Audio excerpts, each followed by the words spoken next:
kita juga meminta kepada APH untuk juga ikut melakukan investigasi lapangan untuk kemudian membedakan mana yang benar keracunan, kelalaian, mana yang kemudian ada hal yang mungkin ya sengaja gitu kan gitu. Nah, untuk itu kita kasih kesempatan kepada BPG untuk mengadakan evaluasi. Kematian mahasiswa Universitas Negeri Gorontalo usai mengikuti Diksar Mapala Fakultas Ilmu Sosial masih menjadi tanda tanya. Diduga korban ini tewas akibat kekerasan karena ditemukan sejumlah luka lebam dari tubuh korban.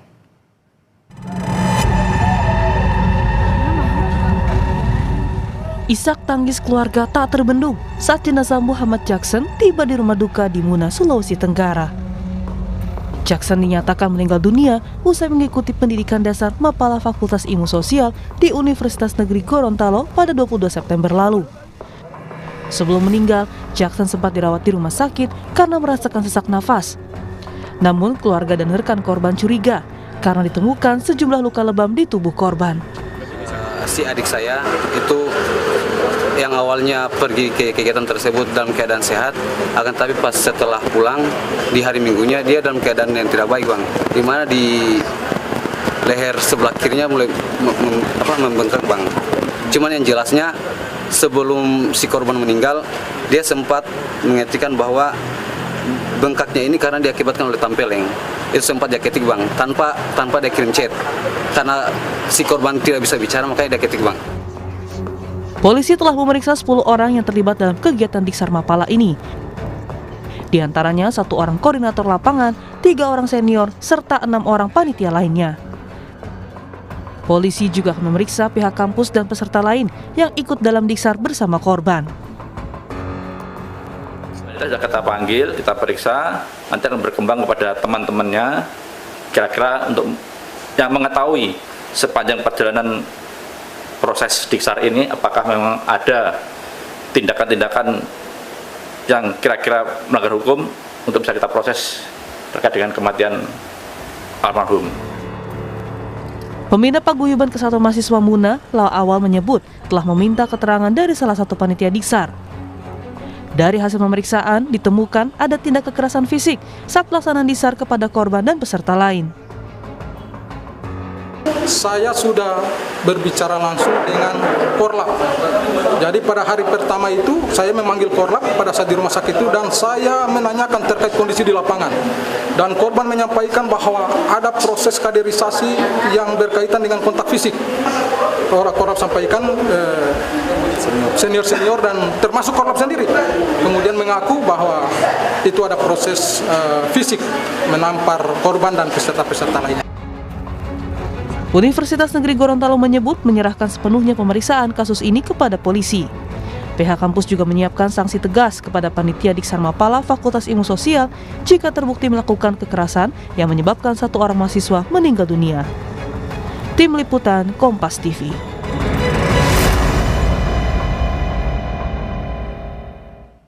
Bareskrim Polri menetapkan 9 tersangka pembobol rekening dorman atau rekening nganggur di sebuah bank BUMN senilai 204 miliar rupiah.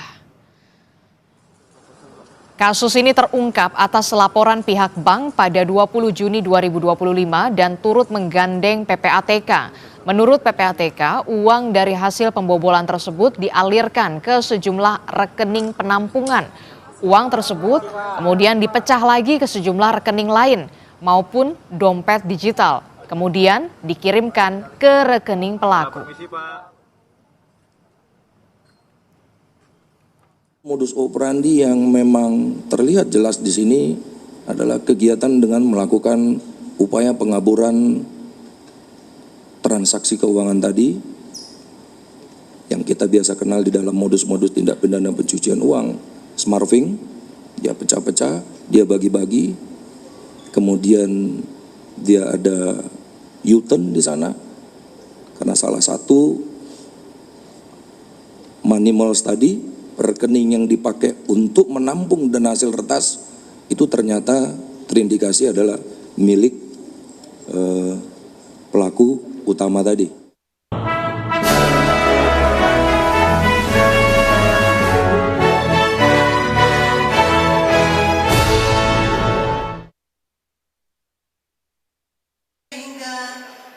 bersama-sama dapat hadir.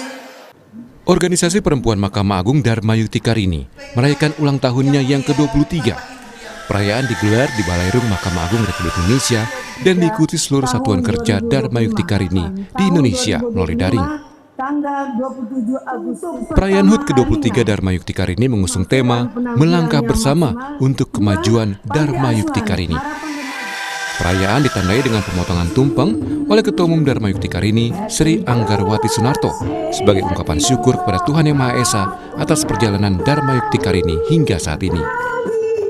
Selain itu, dalam hari jadinya, Dharma Yukti Karini juga menyalurkan bantuan kepada sejumlah panti asuhan yang ada di Jakarta dan sekitarnya. Ketua Umum Dharma Yukti Karini, Sri Anggarwati Sunarto berharap peringatan HUT ke-23 ini menjadi momentum untuk kembali meneguhkan harapan pendiri organisasi, yakni untuk mempersatukan dan menjadikan anggota sebagai insan yang bermanfaat bagi diri sendiri, keluarga, agama, masyarakat, dan lembaga Mahkamah Agung. Harapan kami pada Dharma Yukti Karini sesuai dengan tema yang kami ambil, yaitu untuk melangkah bersama untuk kemajuan Dharma Yukti Karini. Harapan kami Dharma Yukti Karini lebih kompak, solid dalam melakukan kegiatan, baik kegiatan di dalam lingkungan Mahkamah Agung sendiri atau di peradilan di bawahnya, dan juga ke masyarakat sekitarnya. Alhamdulillah bisa memberikan santunan kepada 5 yayasan panti asuhan dan juga melakukan kegiatan konsolidasi dengan satker-satker. Hadir dalam acara Ketua Mahkamah Agung Sunarto, yang juga pelindung Dharma Yukti Karini. Dalam sambutannya, Sunarto mengucapkan selamat atas HUT ke-23 Dharma Yukti Karini. Sunarto bilang, dengan tema yang diangkat tahun ini dapat memberi semangat kebersamaan yang jadi kunci kemajuan, adaptabilitas, responsivitas, dan kebermanfaatan dalam menjalankan peran organisasi. Ia secara khusus berpesan kepada hakim dan aparatur peradilan agar tidak pernah melupakan peran istri dan keluarga sebagai sumber semangat dan kekuatan dalam menjalankan tugas sebagai penegak hukum. Ketua MA juga menyoroti pentingnya pola hidup sederhana yang harus diterapkan aparatur peradilan dan keluarga. Sunarto menekankan, kesederhanaan adalah cermin jiwa bagi insan peradilan. Karena dengan langkah yang seirama, Dharma Yukti Karini akan semakin kokoh, semakin bermanfaat, semakin berdaya guna bagi semua. Yang saya banggakan dalam kehidupan sehari-hari, saya berharap kita dapat menerapkan pola hidup sederhana. Hidup sederhana bukan berarti hidup serba kekurangan. Bukan pula meniadakan hak kita untuk tampil layak.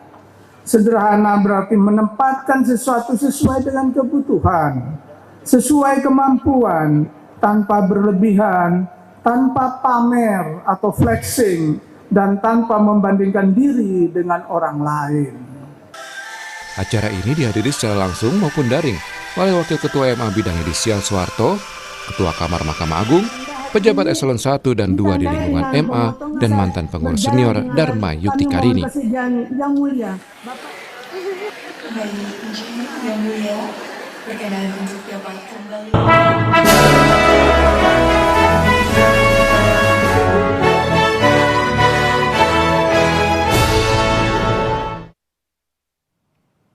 Saudara, Inggris memperbaharui peta wilayah Palestina usai London secara resmi mengakui negara tersebut pada Minggu 21 September 2025. Wilayah Palestina mencakup kawasan tepi barat dan jalur Gaza dalam laman imbauan perjalanan Kementerian Luar Negeri Inggris. Kami akan bahas dalam dialog di Sapa Indonesia Pagi.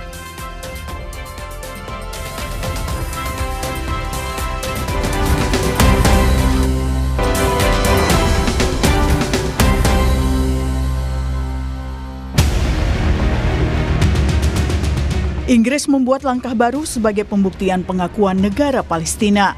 Di situs resmi pemerintahannya, Inggris memperbaharui peta dan keterangan istilah untuk merujuk wilayah tersebut.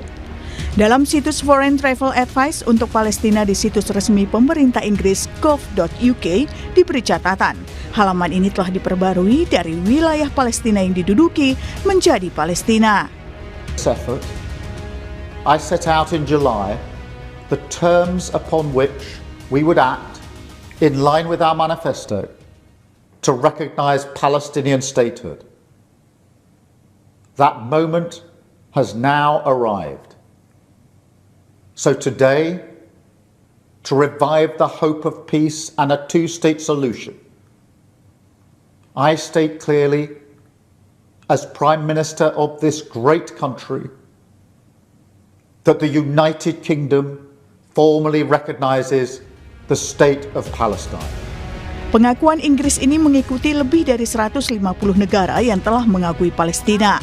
Dengan begitu, 4 dari 5 anggota tetap Dewan Keamanan PBB yang memiliki hak veto telah mengakui Palestina, yakni Tiongkok, Rusia, Inggris, dan Prancis. Sementara Amerika Serikat tetap menolak pengakuan terhadap Palestina.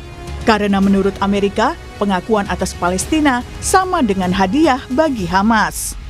As everyone knows, I have also been deeply engaged in seeking a ceasefire in Gaza. Have to get that done. Have to get it done. Unfortunately, Hamas has repeatedly rejected reasonable offers to make peace. We can't forget October 7th, can we? Now, as if to encourage continued conflict, some of this body is seeking to unilaterally recognize a Palestinian state. The rewards would be too great for Hamas terrorists for their atrocities. This would be a reward for these horrible atrocities, including October 7th, even while they refuse to release the hostages or accept a ceasefire. Lalu bagaimana dengan sikap Indonesia? Presiden Prabowo dalam pidatonya di KTT PBB menekankan Indonesia mendukung negara Palestina dan solusi dua negara untuk perdamaian di wilayah Palestina dan Israel. We condemn all violence against innocent civilians. Therefore, Indonesia once again reiterates its commitment to the two-state solution in the Palestine problem. Only this two-state solution will lead to peace. We must guarantee statehood for Palestine, but Indonesia also declares that once Israel recognizes the independence and the statehood of Palestine, Indonesia will immediately recognize the state of Israel, and we will support all guarantees for the security of Israel. Lalu apa langkah lanjutan dari sikap Indonesia ini? Peran strategis apa yang bisa dilakukan Indonesia dalam konflik Israel-Palestina? Tim Liputan, Kompas TV. Inggris membuat langkah baru sebagai pembuktian pengakuan negara Palestina. Di situs resmi pemerintahnya, Inggris memperbarui peta dan keterangan istilah untuk wilayah Palestina. Jika Inggris sudah membuktikan dukungannya ke Palestina, bagaimana dengan Indonesia? Langkah nyata dan strategi apa yang bisa dilakukan? Setelah Presiden Prabowo menyatakan dukungan ke Palestina dalam sidang PBB, kita akan bahas soal ini bersama dengan sejumlah narasumber saudara yang sudah hadir melalui sambungan daring. Ada Dian Wirengjurit, Duta Besar RI untuk Iran 2012-2016, dan juga Profesor Siti Mutia Setiawati, Guru Besar Bidang Geopolitik Timur Tengah Universitas Gadjah Mada. Selamat pagi, Prof. Siti, Pak Dian. Selamat pagi, Mas Bre. Salam sehat. Bapak Ibu, saya mau ke Pak Dian terlebih dahulu. Pak Dian, ini Inggris sudah mengakui Palestina, tidak hanya secara lisan, tapi juga tercantum di situs resminya. Di petanya di sana terkait dengan travel guide gitu ya, sudah ada tulisan Palestina di sana. Menurut Anda seperti apa? Terima kasih. Satu perkembangan yang positif, jelas, bagus. Tapi kalau mau jujur, yang namanya peta dunia itu kan peta politik. Setiap saat bisa berubah. Jadi kalau dalam kaitan ini perubahan sikap Inggris juga buat saya tidak terlalu membuat perubahan banyak di lapangan. Karena kenyataannya suka atau tidak suka ya masih tetap diduduki kok. Artinya apa? Karena langkah Inggris itu juga tetap tidak diakui oleh Israelnya yang sebagai negara penduduk yang menduduki. Jadi masih panjang jalannya. Tapi saya mau mengingatkan lagi ya teman-teman, bahwa apa yang disampaikan Bapak Presiden Prabowo di PBB kemarin bukan hal baru. Makanya tolong diperhatikan kata-kata beliau. Indonesia reiterated, menegaskan kembali.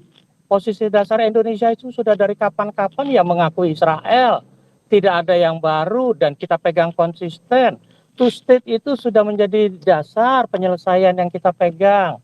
Jadi tolong kita memahaminya jangan semata-mata seakan-akan kita baru mengakui sekarang atau belum lama.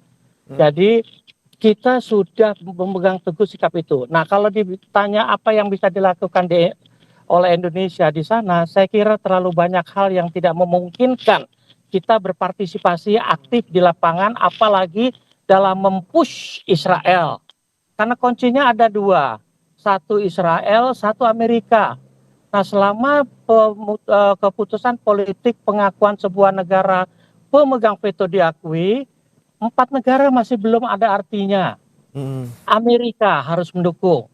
Amerika juga mungkin kalau mengakui, Israel mungkin belum tentu. Artinya di lapangan mereka tetap menduduki dan tetap melakukan perluasan settlement, pembangunan infrastruktur mereka. Jadi masih terlalu panjang. Indonesia buat saya, kalaupun mau membantu dalam lapangan, yang nyata sajalah. Sebatas bantuan kemanusiaan, mungkin masih bisa. Tapi untuk membantu menyelesaikan sampai two state solution berdiri, terlalu jauh dan akan sia-sia karena sudah terlalu banyak juga negara yang mengambil inisiatif. Bukan hanya Indonesia yang ingin aktif. Terima kasih. Oke, baik Pak Dian. Tapi kalau saya melihat memang ini kan oke lah sebatas ada di peta gitu ya dari wilayah yang diduduki oleh istilahnya adalah wilayah Palestina yang diduduki, tapi sekarang sudah ada Palestina di sana. Ini kan secara resmi paling tidak Inggris mengakui ada di sana, ada Palestina. Kemudian walaupun di lapangan belum tentu, tapi apakah ini kemudian menjadi salah satu pecutan gitu ataupun salah satu trigger bahwa ini loh salah satu negara sekutu Barat ini juga sudah mengakui, sudah mulai ada titik terang di sana terkait dengan pengakuan Palestina. Terima kasih. Kalau sekedar peta, ya kalau kita lihat semua peta negara di dunia yang 150-an negara sudah mengakui, ya pasti negara Palestina sudah ada di sana. Tapi kembali, lihat peta Amerika, pasti tidak ada. Lihat peta Israel, pasti tidak ada. Nah, dua inilah yang menentukan perkembangan politik di lapangan. Selama dua negara ini, apalagi Amerika sejauh ini masih belum mau mengakui, apalagi Israel merasa didukung, Amerika masih merasa posisinya kuat, ya selama itu berarti Palestina belum bisa terwujud. Oke, baik. Saya ke Prof. Siti. Prof. Siti, Anda sependapat dengan Pak Dian terkait dengan langkah dari Inggris yang sekiranya kalau di lapangan susah lagi nih ya. Kalau misalnya di peta mungkin sudah terlihat gitu ya, Inggris mengakui, tapi seperti apa di lapangan, Bu Siti? Ya, kalau saya ya sesuai bidang saya ya, bidang saya geopolitik. Kalau melihat peta ini, peta West Bank dan Gaza itu menjadi wilayah Palestina seperti tidak mungkin, karena di West Bank itu Israel sudah membangun pemukiman yang masif ya, sudah dibangun, sudah sangat modern di kota-kota itu ya, baik itu Yerusalem Timur maupun saya belum pernah ke sana, tetapi dalam laporan itu Israel itu tidak hanya membangun kota seperti ibu kotanya dulu Tel Aviv, tetapi di West Bank itu masif. Jadi sudah terbangun perumahan Yahudi yang terpisah dengan orang Arab Palestina. Itu yang pertama harus dipikirkan. Sepertinya tidak mungkin dikembalikan oleh Israel. Yang kedua, West Bank itu mengalir Sungai Jordan, Mas. Yang di sana hulunya itu di dataran tinggi Golan dan kemudian berakhir di Laut Mati. Israel itu sangat tergantung pada sungai itu untuk listrik dan pertaniannya, sehingga tidak mungkin itu dikembalikan kepada Palestina. Dan menurut berita itu juga 60% listrik Israel itu sangat tergantung pada Sungai Jordan itu, sehingga ini secara kondisi geografis dan kemudian kebijakan politik seperti tidak mungkin. Kalau Gaza sudah porak-poranda sekarang. Kalau dalam peta itu kan yang akan dikembalikan adalah West Bank dan Gaza. Gaza itu sudah sudah hancur lebur. Masa mau dikembalikan ke Palestina? Nah, ini juga tidak mungkin kan kemudian dikembalikan dalam keadaan seperti itu.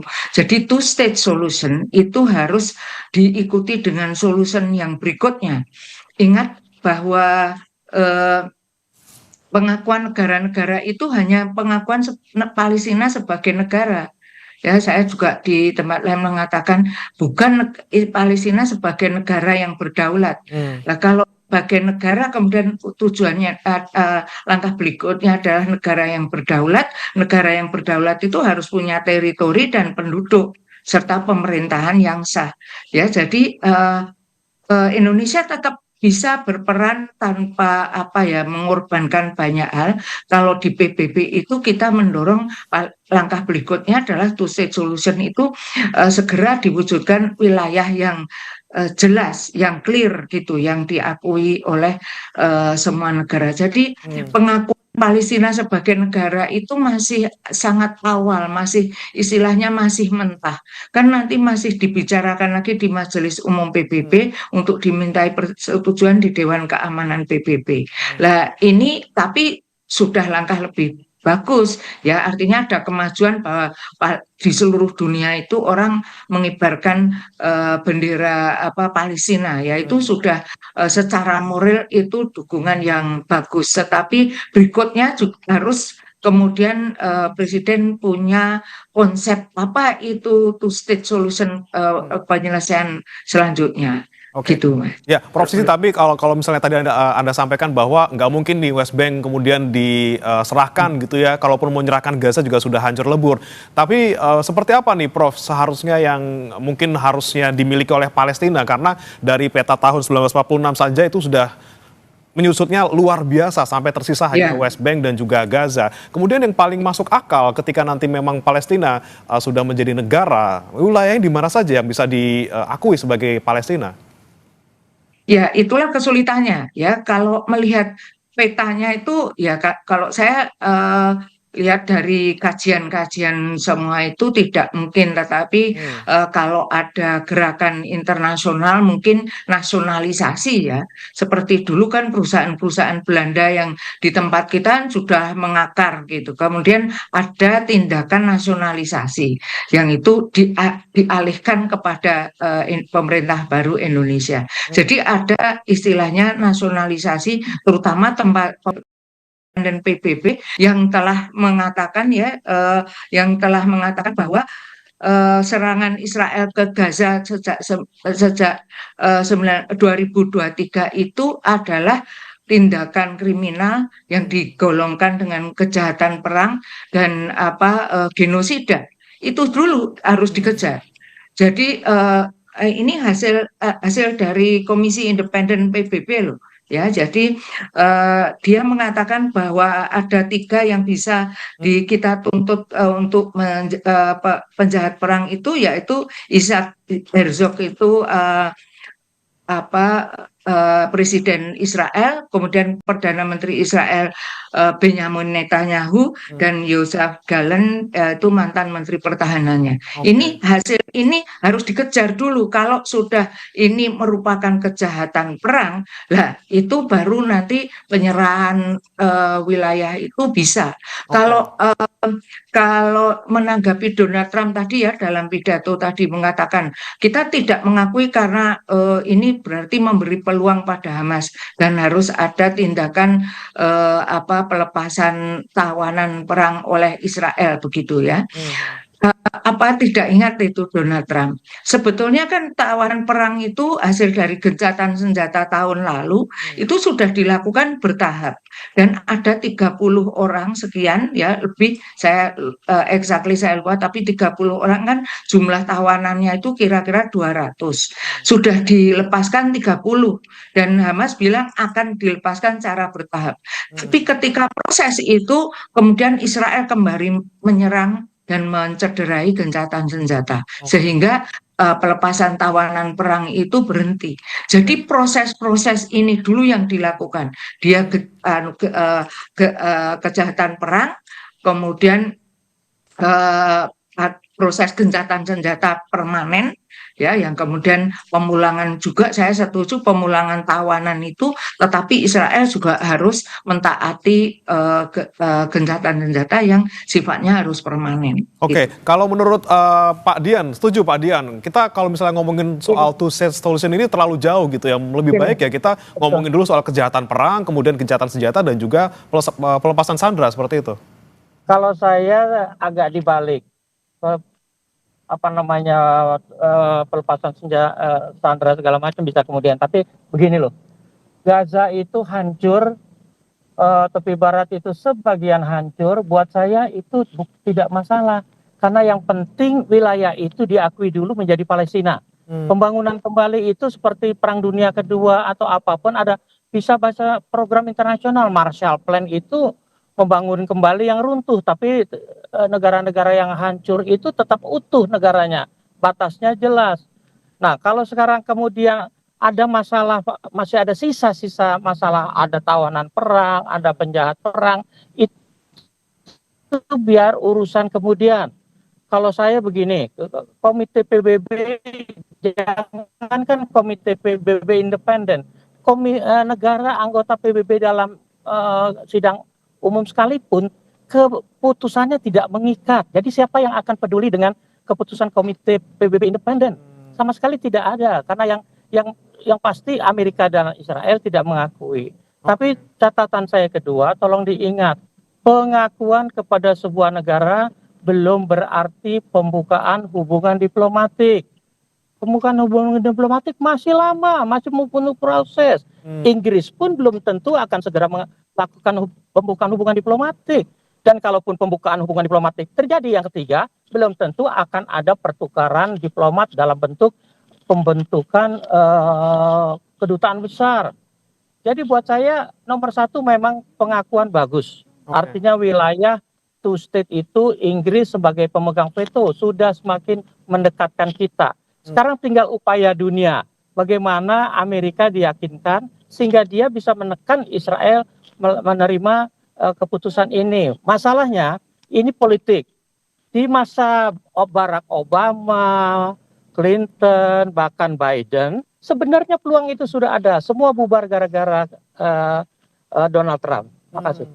Oke, saya mau ke Prof. Siti lagi. Prof. Siti, Anda melihatnya benarkah memang ini gara-gara Donald Trump kemudian yang tadinya sudah ada progres menuju ke yang kita inginkan bersama kemudian menjadi runtuh gitu. Walaupun memang dari beberapa perkataan dari Donald Trump di sidang PBB gitu ya, dia juga mendukung perdamaian gitu walaupun tidak mau mengakui sebagai negara Palestina seperti itu. Ya, kalau gara-gara Donald Trump memang semuanya itu kan kalau menurut sejak dulu saya berpendapat bahwa semua itu kuncinya ada pada Amerika ya. Karena dia memegang hak veto dan dia selalu tabiatnya itu selalu memveto hal-hal yang merugikan Israel. Jadi bukan hanya Donald Trump sebetulnya, tetapi presiden yang sebelumnya pun demikian. Hanya mungkin grade-nya yang agak kurang ya. Dia kan dari Partai Republik. Partai Republik selalu keras dan selalu sangat mendukung Israelnya itu tanpa batas, unconditional ya, tanpa syarat dan lain sebagainya. Kalau Partai Demokrat itu masih mending ya. Kalau saya lihat Partai Demokrat, apalagi di bawah Barack Obama dulu, Barack Obama keras terhadap pembangunan pemukiman karena itu tidak sah dari hukum internasional gitu. Nah, saya tidak tahu apakah Donald Trump itu juga mengikuti bagaimana terbentuknya negara Israel dan bagaimana penderitaan bangsa Palestina ya. Jangan-jangan dia tahunya itu cuma dilapori saja bahwa Hamas itu adalah tokoh teroris yang tidak bisa lagi ditolerir. Dia tidak menyadari bahwa Hamas itu bisa bergaris keras karena Israel yang terus-menerus keras. Jadi kan memang ini satu penyelesaian yang tidak gampang ya. Nanti pemerintahan yang berdaulat itu memang siapa yang mau berkuasa, Hamas ataukah Fatah begitu. Ya, tapi ini kalau ada rekonsiliasi di antara Hamas dan Fatah, dan kalau Israel itu sudah tidak keras lagi, saya yakin Hamas juga akan berkurang. Sama dengan Hizbullah di Lebanon. Ya, ketika Israel itu sudah terusir dari Lebanon, ya, Hizbullah itu tidak melakukan kekerasan. Ngajar. Ya, silakan dilanjutkan Bu Siti. Ya, jadi kalau perilaku Amerika Serikat terhadap konflik Arab Palestina Israel ini memang seperti tidak memahami sejarah dulu. Jadi kalau Inggris itu kan sudah sadar ya, kalau saya sadar dia salah karena mengeluarkan deklarasi Balfour tahun 1917 yang mengizinkan orang Yahudi seluruh dunia datang ke Palestina ketika Palestina pada waktu itu di bawah mandat Inggris.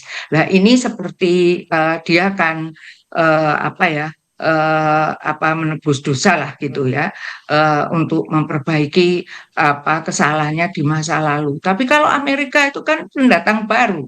Oke, tapi Prof Siti kalau kita melihat misalnya Inggris sudah sadar gitu ya. Kepentingan langsung. Ya, gimana? Inggris sudah sadar, kita lihat Inggris sudah sadar. Kemudian negara-negara sekutu lain, Kanada, Australia, ini juga Prancis sudah mulai mendukung juga. Apakah bisa menekan Amerika Serikat juga untuk memberikan sikap yang sama? Kalau apakah bisa menekan itu, saya kira Amerika Serikat itu sudah ditekan. Dan harusnya dia sudah merasa terisolir ya, karena kalau orang wajar, orang yang normal, kalau kita ditekan 4 orang dalam satu komunitas itu 5 orang, harusnya kita menerima yang 4 loh. Kalau kita sikap kita demokratis loh. Ya, sikap yang demokratis itu kan mengikuti yang banyak kan, itu kan demokrasi ya. Kalau dalam satu komunitas 4 orang sudah mendukung, Anda tetap kencang, ya itu enggak normal, itu bukan jiwa demokrat gitu ya, tidak bersifat demokratis. Saya di kantor itu tidak harus voting ya, tapi kecenderungan pada umumnya orang mengarah ke A, banyak orang ya itulah sikap demokrat gitu. Sikap yang demokratis itu adalah mengikuti yang harus yang besar. Kalau Donald Trump ya. Freeze ya Mas. Oke. Baik, Prof Siti. Ya, Prof Siti, kami tangkap penjelasan Anda tadi terkait dengan bagaimana kemudian di sebuah komunitas harusnya sikap yang dominan harusnya juga diikuti oleh seluruh anggota gitu ya.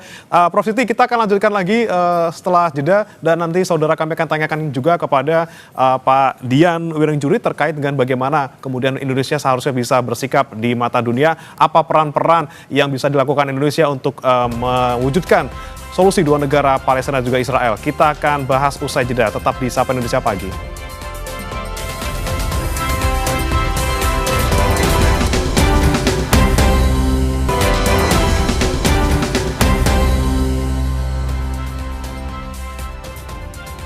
Kembali di Sapa Indonesia Pagi, saudara masih membahas terkait dengan langkah Inggris yang kemudian semakin menambah dukungan untuk pengakuan negara Palestina.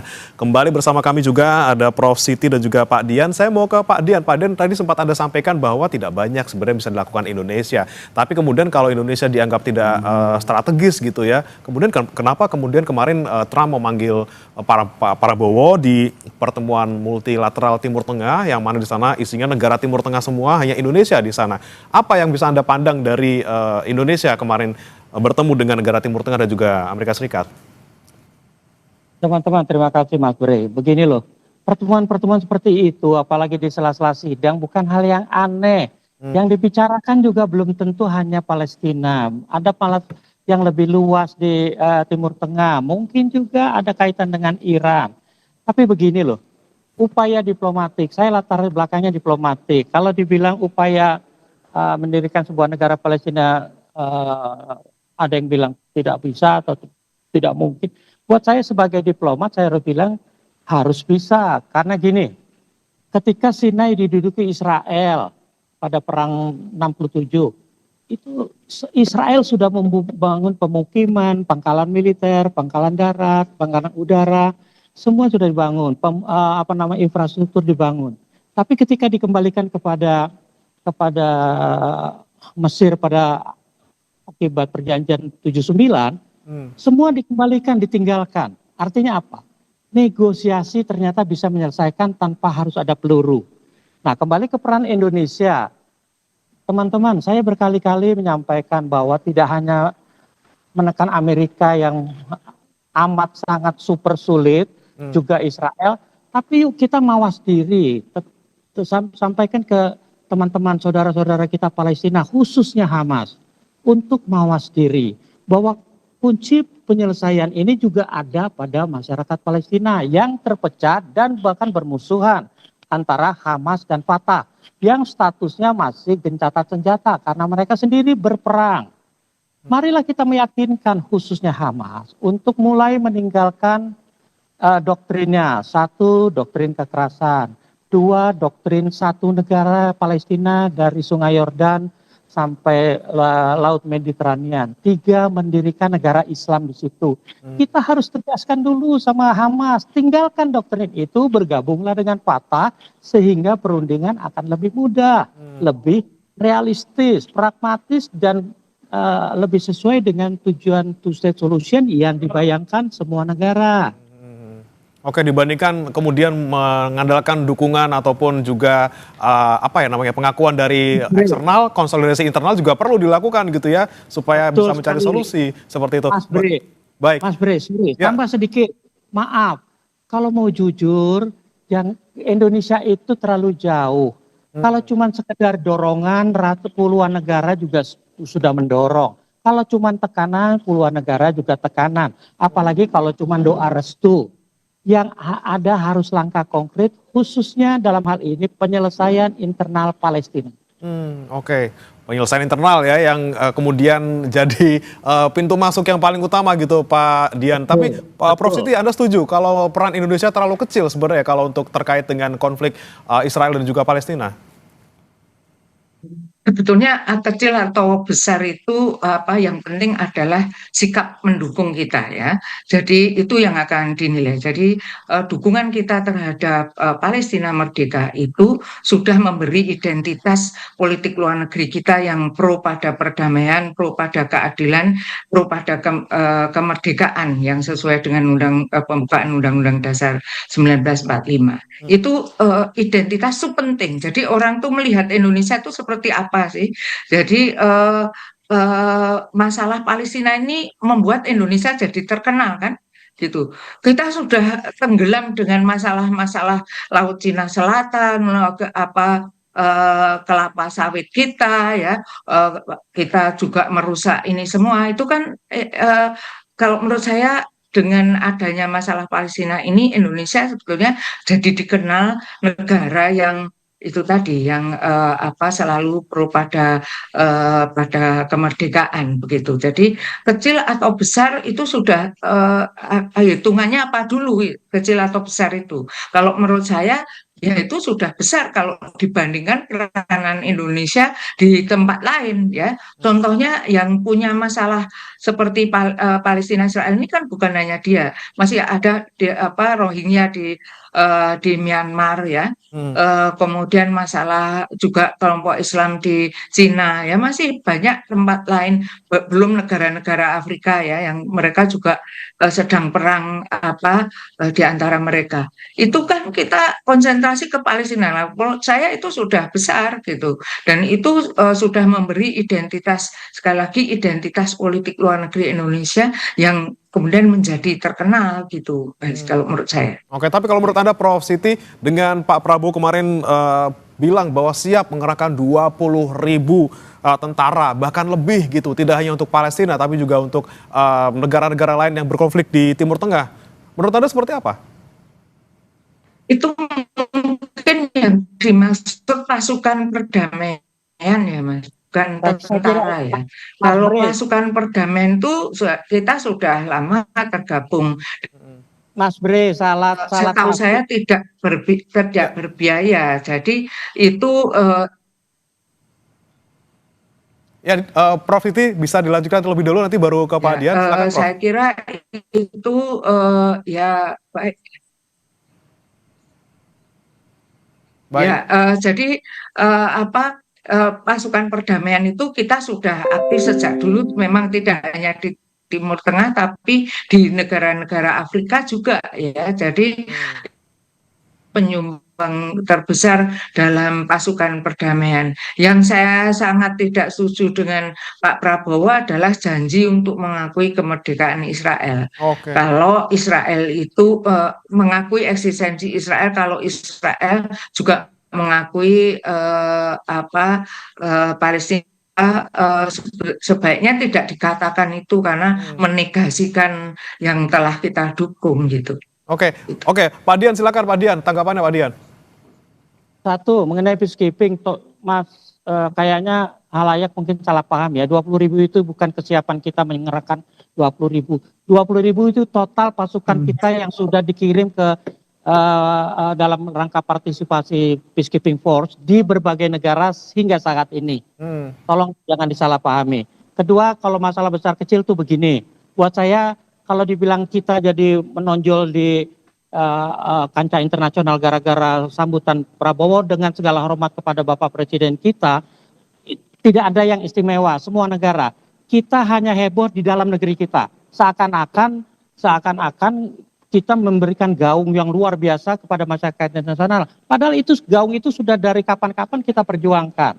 Masalahnya kita saja dengan era media sosial ini heboh di dalam negeri. Pidato Pak Presiden Prabowo atau berita Pak Presiden Prabowo tidak ada headline di masyarakat internasional. Hanya dikutip bahwa Indonesia setelah 10 tahun tampil lagi. Tapi tidak ada kaitan dengan Indonesia jadi terkenal, Indonesia jadi menonjol. Tidak ada. Semua hal berlangsung seperti biasa. Terima kasih. Oke Pak Dian, yang ingin saya tanyakan lagi tadi terkait dengan pernyataan Prof. Siti yang menyoroti soal pernyataan Pak Prabowo yang bilang soal kemerdekaan Israel. Jadi Pak Prabowo bilang bahwa Indonesia akan mengakui Israel jika kemudian Israel juga mengakui Palestina. Apakah ini kemudian menyatakan pergeseran sikap sedikit dari Indonesia terkait dengan sikap ke Palestina? Maaf, tidak sama sekali. Itu posisi dasar Indonesia. Itu posisi dasar Indonesia dari berpuluh tahun yang lalu, bahwa kita hanya akan mengakui Israel yang sudah eksis dan menjadi anggota PBB, artinya sesama anggota PBB, kalau Israel mengakui Palestina. Itu sudah posisi dasar. Jadi kalau ada pernyataan kayak kemarin, posisi Saudi seperti itu, bukan hal yang baru juga. Itu posisi umum yang berlaku di antara negara-negara anggota PBB.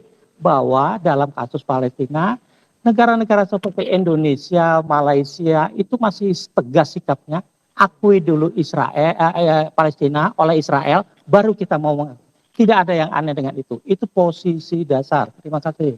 Oke, Prof. Siti, menurut Anda seperti itukah juga memang sudah sikap kita dari dulu, tapi kemudian menjadi pertanyaan ataupun menjadi sentilan? Kalau dukungan kita, ya.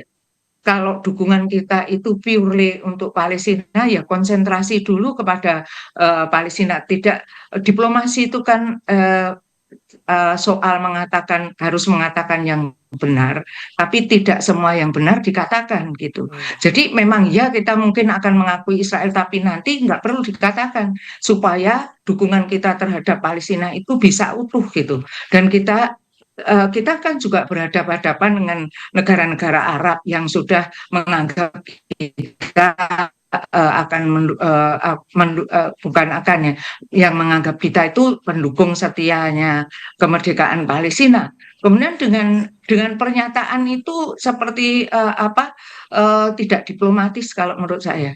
Itu saja, dari ilmu saya itu tidak diplomatis. Tambahan saja. Silakan. Tambahan satu.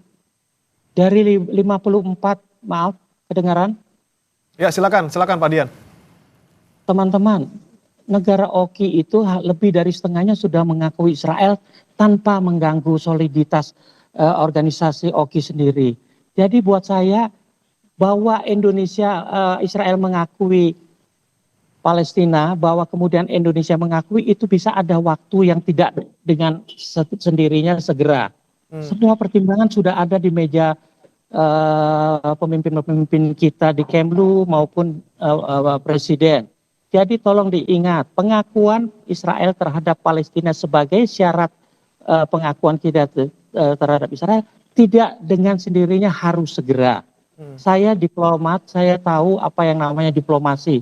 Bahkan tadi saya sudah katakan, Inggris sendiri sudah mengakui tapi belum tentu membuka hubungan diplomatik. Artinya masih panjang prosesnya. Proses kita juga mengakui Israel pasti masih panjang walaupun Israel sudah mengakui. Masalahnya satu, butuh kesulitan pada Palestina sendiri supaya punya citra yang baik terhadap negara-negara yang belum mengakui mereka, termasuk kita. Hamas itu banyak negara mengakui sebagai teroris, tapi kalau saya pribadi, apapun sebutannya, buat saya ideologi menggunakan kekerasan itulah yang akhirnya mengorbankan Gaza. Jadi bukan cuma masalah dunia internasional, tapi internal juga harus mau mengakui bahwa Israel sebuah keniscayaan, bahwa pengakuan terhadap Palestina memang yang paling utama, bahwa kita kemudian juga akan mengakui tidak juga aneh karena sebagian besar negara Liga Arab atau OKI sudah mengakui tanpa bikin heboh. Terima kasih. Baik. Terakhir saya ke Prof. Siti, singkat saja Prof. Siti, apa yang kemudian bisa Indonesia lakukan sekali lagi, tidak hanya mungkin berbicara di sidang PBB, tapi juga apakah kita perlu lagi-lagi hanya bantuan saja yang kita bisa kirimkan ke Palestina untuk kondisi seperti ini? Ya, melanjutkan yang telah kita rintis, Mas. Jadi bantuan itu kan juga besar ya. Bagi Indonesia itu sudah besar. Kita membantu Palestina capacity building-nya. Kemudian kita juga sudah mempunyai konjen khusus di Ramallah gitu ya. Itu dilanjutkan, diteruskan. Kemudian ya dukungan-dukungan itu memang dukungan politik itu dengan cara di PBB memberikan dukungan tetap memberi dukungan secara konsisten gitu. Ya kalau mengikuti negara Timur Tengah lain yang juga sudah mengakui Israel, mereka itu mempunyai kepentingan khusus dengan Israel itu bagaimanapun kan di wilayah mereka ya. Sehingga kadang-kadang seperti Jordan itu kan berbagi perbatasan dengan Israel sehingga dia harus mengakui keeksistensi Israel. Itu memang ya. Jadi apakah politik luar negeri kita juga akan ikut-ikutan begitu? Padahal kepentingan kita beda gitu ya. Itu silahkan, karena kalau saya kan memang menganalisisnya dari apa yang telah dilakukan oleh pemerintah ya. Saya tidak punya otoritas untuk membuat kebijakan itu, tetapi hanya sekedar menilai kebijakan itu yang selama ini peranan pemerintah Indonesia maupun masyarakat Indonesia tidak di bawah naungan pemerintah itu sudah besar dalam mendukung Palestina, baik secara politik maupun secara moral maupun secara bantuan ekonomi. Itu sudah menunjukkan solidaritas yang luar biasa. Itu solidaritas itu penting, sehingga itu saja yang dipertahankan kalau perlu juga ditingkatkan. Oke, seberapapun dukungan kita, baik kecil maupun besar, paling tidak menunjukkan sikap politik luar negeri kita, dan juga kita harapkan juga sedikit banyak gitu ya, memberikan dukungan juga terhadap dunia internasional untuk kemerdekaan Palestina, walaupun masih jauh untuk sebagai negara berdaulat, paling tidak ini menjadi permulaan gitu ya, untuk bisa mengakui negara Palestina sebagai negara yang berdaulat. Terima kasih Prof. Siti Mutia Setiawati, Guru Besar Bidang Geopolitik Timur Tengah UGM, dan juga Pak Dian Wirengjulit, Duta Besar Indonesia untuk Iran 2012-2016 sudah bergabung bersama kami di Sapa Indonesia Pagi. Selamat pagi. Terima kasih. Saudara jangan beranjak, kami akan kembali dengan informasi lainnya. Kasus keracunan makanan bergizi gratis berulang di sejumlah daerah. Badan Gizi Nasional pun melibatkan Polri untuk mengusut kasus ini. Ahli gizi juga mengkritik keras soal menu MBG yang berisi burger. Namun sebenarnya bagaimana standar makanan bergizi gratis? Bagaimana pemenuhan gizinya? Informasinya akan hadir sesaat lagi bersama rekan saya Adisti Larasati.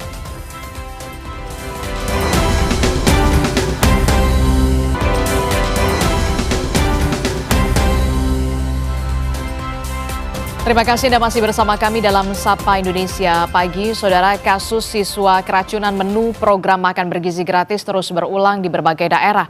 Dan yang terbaru, saudara, ada 145 pelajar SMK di Sumedang, Jawa Barat diduga keracunan usai menyantap makanan bergizi gratis. Ahli gizi Tan Shot Yeng mendorong alokasi menu lokal 80% dari menu MBG.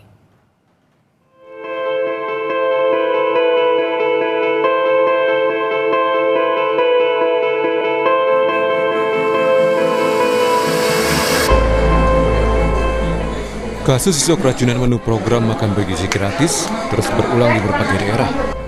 Terbaru 145 pelajar SMK di Sumedang, Jawa Barat diduga keracunan usai menyantap makan bergizi gratis.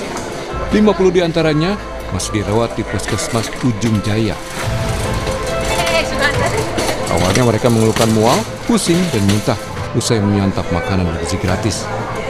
Dengan itu, pemerintah Kabupaten Sumedang akan menemui pihak Satuan Pelayanan Pemenuhan Gizi SPPG hingga ahli gizi untuk membahas dugaan keracunan ini. Evaluasi, besok pun kami akan undang SPPG untuk membahas ini. Camat sudah kami tuliskan untuk monitor setiap SPPG, dan saya sudah kontak beberapa SPPG supaya betul waspada, antisipasi ini supaya tidak terjadi. Total berapa? Yang masih dirawat total? Yang masih dirawat 50 orang. Ya, saya sudah pulang. Ya udah, tanggung pemerintah semuanya. Ya. Berulangnya kasus siswa keracunan makanan bergizi gratis di sejumlah daerah membuat Badan Gizi Nasional BGN bergerak cepat dengan membentuk tim investigasi yang terdiri dari sejumlah ahli. Tidak hanya itu, Wakil Kepala BGN, Nanik Sudaryati Deang, bilang pihaknya akan memperketat persyaratan verifikasi calon mitra makan bergizi gratis. Kemudian kita juga akan lihat apakah standar alat-alatnya masak sesuai dengan standarnya BGN. Karena kenapa? Masak ini penting, alat masak. Karena di situ di teknik masak nih suhu-suhunya harus diatur. Bahkan sudah diumumkan kemarin sore, semua chef yang di dapur harus bersertifikasi. Yayasan harus menyediakan chef pendamping. Jadi bukan hanya dari BGN, karena yayasan sudah menerima manfaat dari kita sewa lahannya, bangunannya, maka dia harus mengeluarkan, ikut bertanggung jawab dengan menyediakan chef. Ahli gizi masyarakat Tan Shot Yen menyoroti sejumlah menu makan bergizi gratis yang tidak tepat dan berpotensi menimbulkan masalah. Salah satu yang disorotinya adalah menu burger yang muncul paket makan bergizi gratis. Tan Shot Yen mendorong pemerintah mengalokasikan menu lokal sebanyak 80% di paket MBG. Alokasikan menu lokal sebagai 80% isi MBG di seluruh wilayah.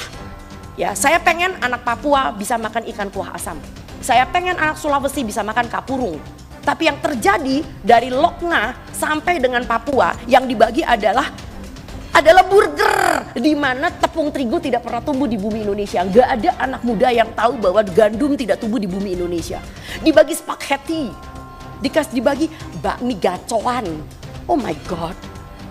Ya, dan maaf ya, itu isi burgernya itu kastanisasi juga. Kalau yang dekat dengan pusat supaya kelihatan bagus, dikasih kayak chicken katsu.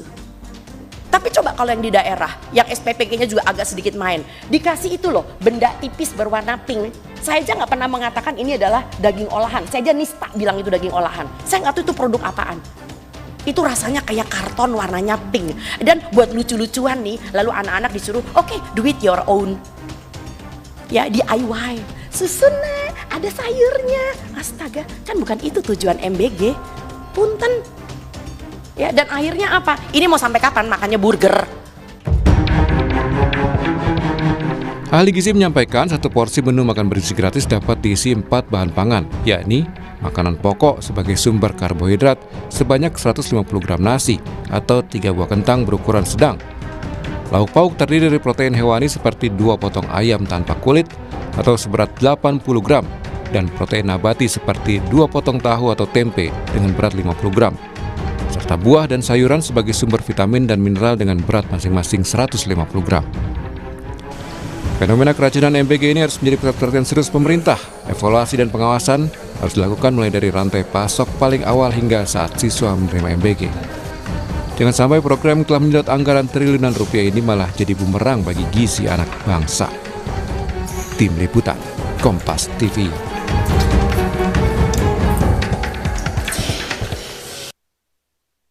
Saudara, keracunan menu makan bergizi gratis terus terulang di berbagai daerah di Indonesia. Lantas seperti apa sebenarnya menu makan bergizi gratis yang sesuai? Akan kita bahas bersama dengan Guru Besar Pangan dan Gizi IPB. Sudah bergabung bersama kami melalui sambungan daring. Sudah ada Pak Ali Komsan. Selamat pagi, Assalamualaikum Pak Ali. Waalaikumsalam, terima kasih Mbak. Iya, Pak Ali, terima kasih sudah menyempatkan waktunya berdiskusi bersama kita di Sapa Indonesia Pagi. Pak Ali, jadi sebenarnya apa yang perlu dievaluasi? Jadi salahnya di mana nih dari menu MBG yang menyebabkan keracunan di berbagai daerah di Indonesia, Pak Ali? Ya, jadi kalau saya melihat mungkin nanti di masa yang akan datang, kita ini perlu menyiapkan penjamah-penjamah makanan yang sudah mendapatkan pelatihan tentang keamanan pangan. Dan ini sangat penting.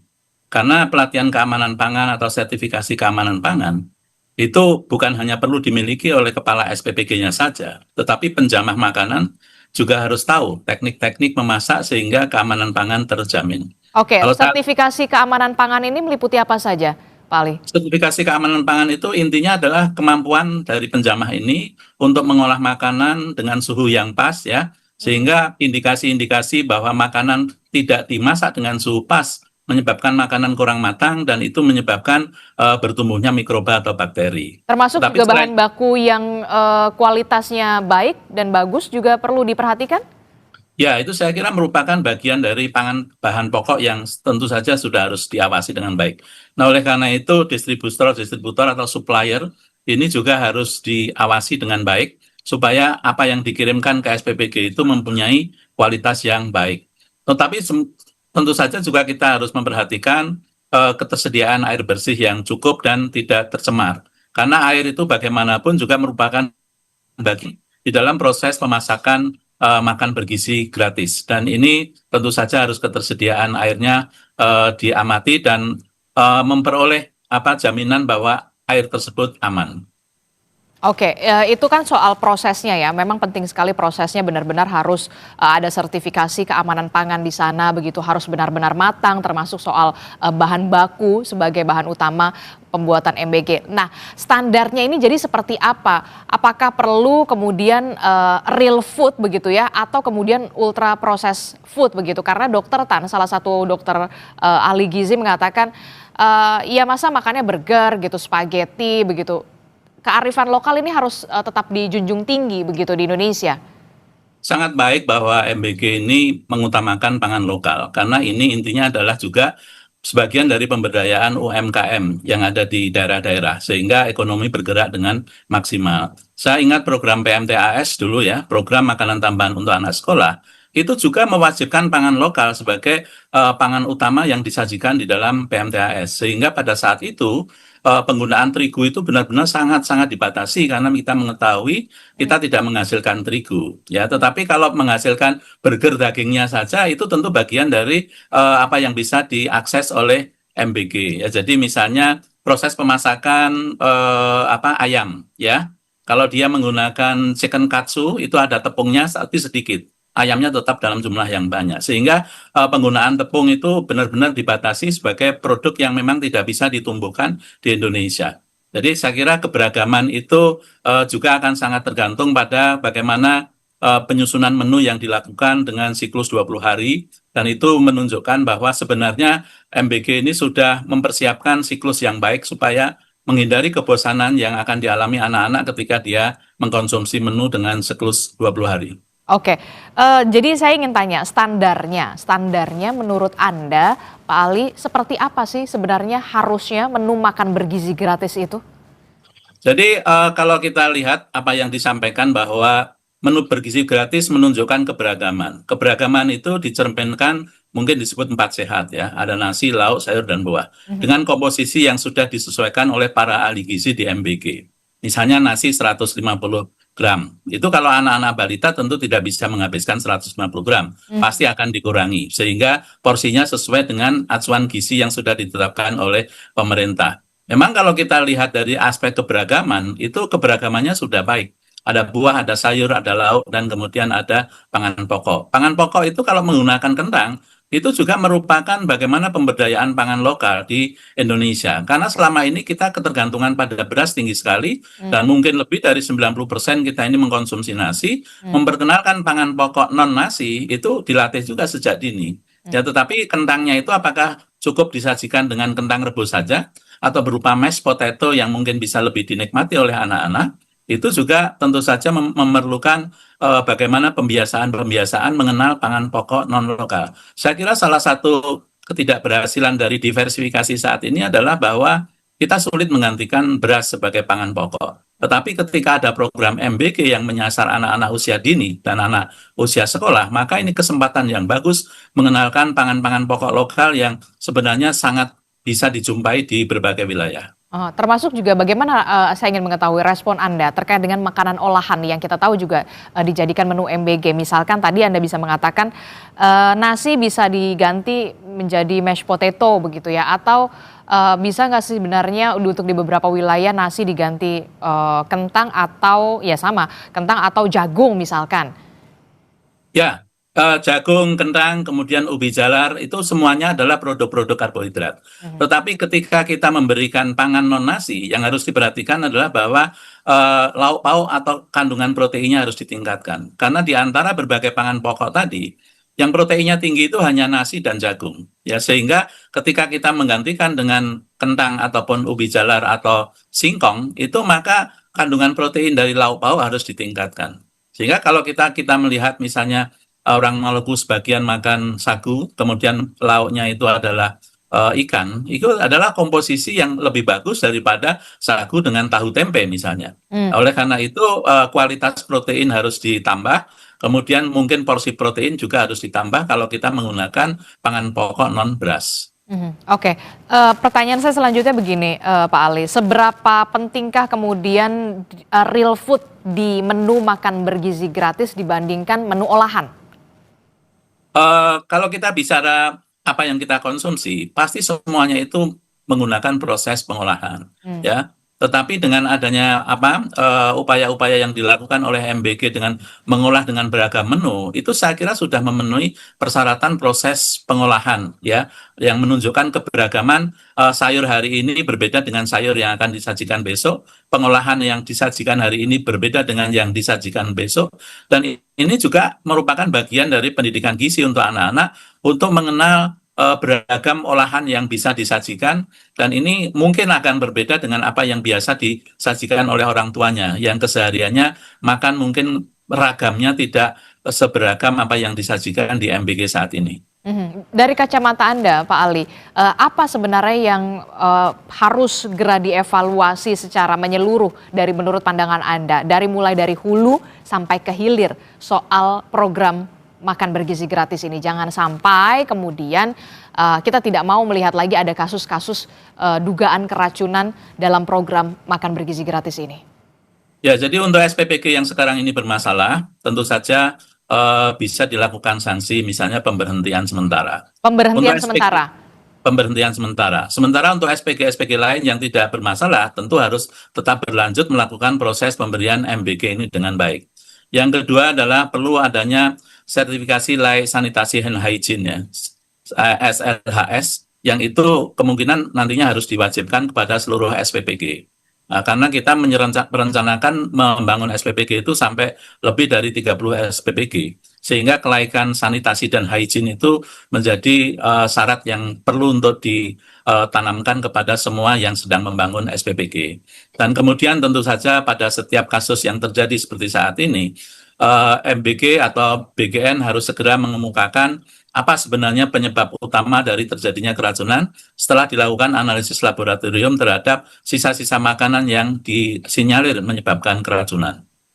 Oke, kalau menurut Anda apa faktor terbesar anak-anak ini bisa keracunan makan bergizi gratis? Kalau tidak salah beberapa ada yang di semangka ada bakterinya, kemudian di orek tempe, di telur dadar. Nah ini menurut Anda di mana yang salah nih dan harus seperti apa yang harus diperbaiki ke depannya? Ya, jadi saya kira laboratorium nanti akan membuktikan dari 4 komponen nasi, sayur, lauk, dan buah, itu kemungkinan bakteri yang menyebabkan diare atau mual itu pada komposisi apa. Dan kemudian setelah ditelusur, maka kita bisa mengetahui bagaimana proses pemasakan, bagaimana proses pemorsian pada saat pagi hari, sampai menunggu distribusi, itu kira-kira kontaminasi terjadi pada periode di mana. Karena kita tahu bahwa SPPG ini memasak makanan sejak dini hari, ya, kurang lebih pukul 3 dini hari, dan kemudian didistribusikan sekitar pukul 10 sampai 11 untuk persiapan makan siang.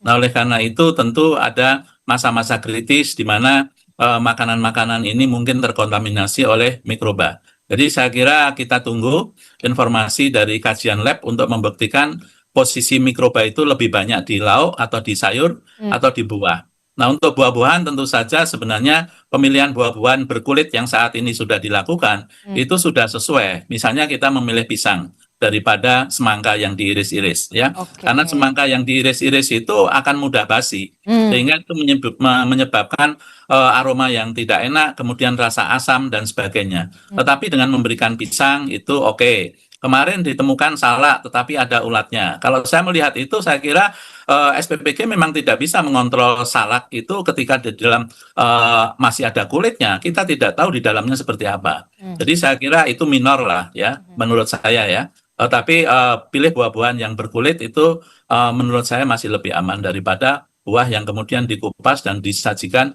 3-4 jam kemudian. Oke, terakhir Pak Ali, masukan seperti apa yang ingin Anda sampaikan kepada pemerintah terkait dengan proyek makan atau program makan bergizi gratis ini?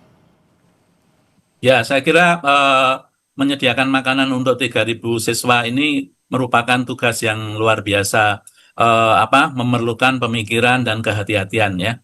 Sehingga apakah kita ini berpikir penyeragaman SPPG dengan 3.000 porsi di seluruh Indonesia itu merupakan hal yang memang pantas dilakukan atau perlu ada alternatif-alternatif lain sehingga keseragaman itu tidak ditentukan oleh pusat bahwa semuanya harus 3.000 porsi setiap hari. Sehingga saya berpikir tentang adanya small scale SPPG yang bisa melayani dalam jumlah yang lebih sedikit, mengingat bahwa geografi Indonesia ini ada wilayah-wilayah terpencil, ada wilayah-wilayah kota metropolitan yang semuanya mungkin memerlukan perlakuan yang berbeda. Oke, baik, kita tentu saja berharap ada evaluasi yang secara menyeluruh begitu ya, dan nantinya akan ada perbaikan supaya program makan bergizi gratis ini tetap berjalan begitu ya sampai selesai periode, dan tentu saja untuk menciptakan atau mewujudkan Indonesia Emas. Terima kasih sudah bergabung bersama kami Guru Besar Pangan dan Gizi dari IPB, Pak Ali Komsan. Terima kasih Bapak, sehat selalu. Assalamualaikum, selamat pagi. Waalaikumsalam. Saudara, sempat membuat macet parah, kini gerbang tol Semanggi 1 masih dalam tahap perbaikan dan dibuka parsial atau sebagian. Lalu lintas di sekitar lokasi Jumat pagi ramai lancar. Informasinya akan kami hadirkan sesaat lagi.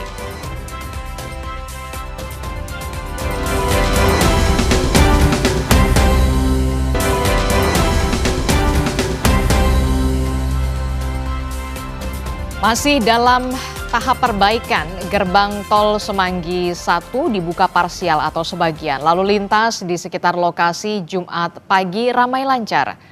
Kepadatan kendaraan belum terlihat di sekitar gerbang tol Semanggi 1, yakni di Jalan Gatot Subroto arah Selipi. Hari-hari sebelumnya sempat terjadi kemacetan karena perbaikan di sejumlah gerbang tol, salah satunya Semanggi 1. Perbaikan pun berangsur selesai dan gerbang tol dibuka sebagian.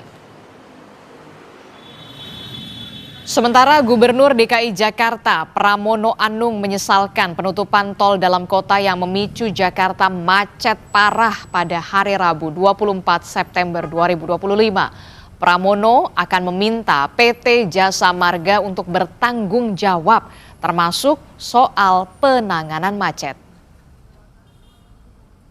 Itu memang ada perbaikan di pintu Semanggi 1 dan Semanggi 2. Memang saya sendiri juga menyesalkan itu terjadi karena penanganan ataupun yang cukup lama kemudian mengakibatkan kemacetan kemana-mana. Dan untuk ini secara khusus kami akan meminta kepada Jasa Marga yang memang bertanggung jawab untuk itu, jangan sampai kemudian ini terjadi kembali. Kita beralih ke informasi lain, Saudara. Indonesia International Hospital Expo ke-37 resmi digelar. Pameran alat kesehatan terbesar di Asia Tenggara ini menjadi ajang tahunan yang mempertemukan inovasi teknologi medis terkini dengan para pelaku industri kesehatan, profesional medis hingga masyarakat umum. Indonesia International Hospital Expo 2025 menghadirkan lebih dari 500 perusahaan dari dalam dan luar negeri yang memamerkan berbagai produk dan layanan unggulan di bidang kesehatan. Tak hanya menjadi ajang bisnis dan edukasi bagi tenaga kesehatan, pameran yang digelar mulai 25 hingga 28 September 2025 ini juga terbuka untuk masyarakat yang ingin mengenal lebih dekat perkembangan teknologi medis. Sebagai penyelenggara Hospital Expo, berkolaborasi atau bekerja sama dengan Perhimpunan Rumah Sakit seluruh Indonesia Pusat, di mana Persi juga menyelenggarakan seminar nasional dan seminar pasien safety. Tujuan daripada penyelenggaraan Hospital Expo ini adalah kita mengharapkan adalah sebagai titik temu antara produsen alat kesehatan dan kebutuhan rumah sakit dengan pemakai, dalam hal ini adalah rumah sakit dan yang lain-lainnya. Tahun ini untuk pertama kalinya kita mengadakan di ICE BSD City. Selain itu juga tahun ini kita menempati area yang lebih luas dibandingkan yang tahun lalu.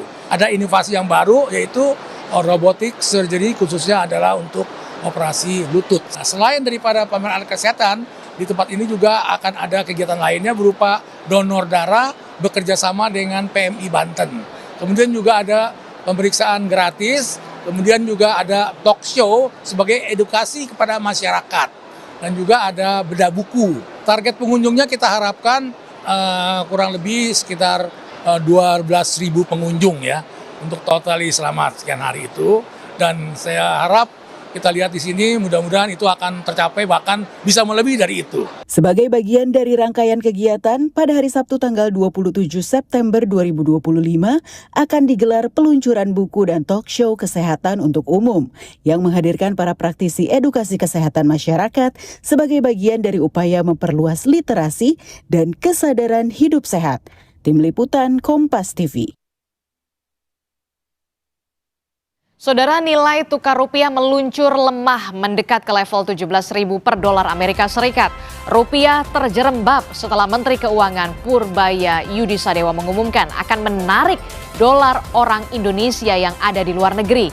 Bunga deposito falas 4 bank milik Danantara juga naik ke 4%. Kenapa rupiah juga menunjukkan sentimen negatif setelah APBN disahkan? Kompas Bisnis akan bertanya dengan ekonom.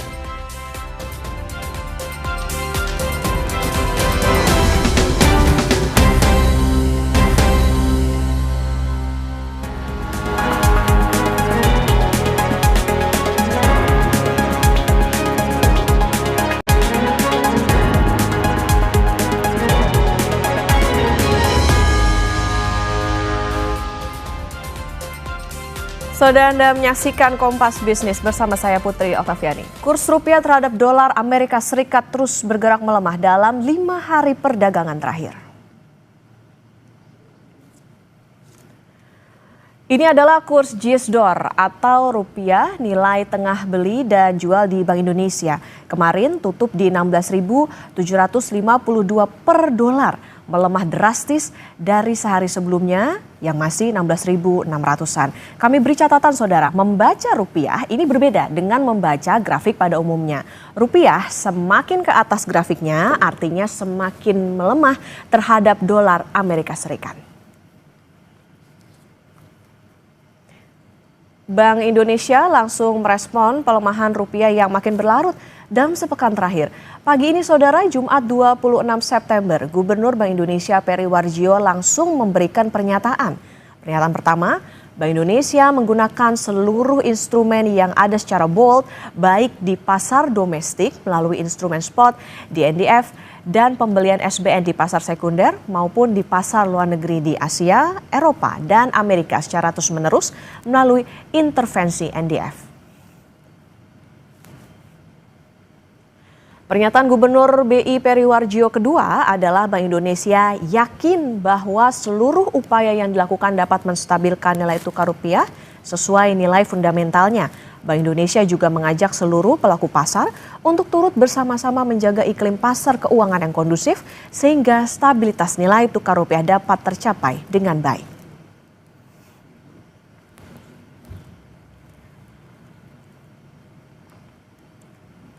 Sebelumnya saudara, Menteri Keuangan Purbaya Yudisadewa bakal menarik dolar milik masyarakat Indonesia yang tersimpan di luar negeri agar kembali ke dalam negeri. Akan ada insentif yang diberikan.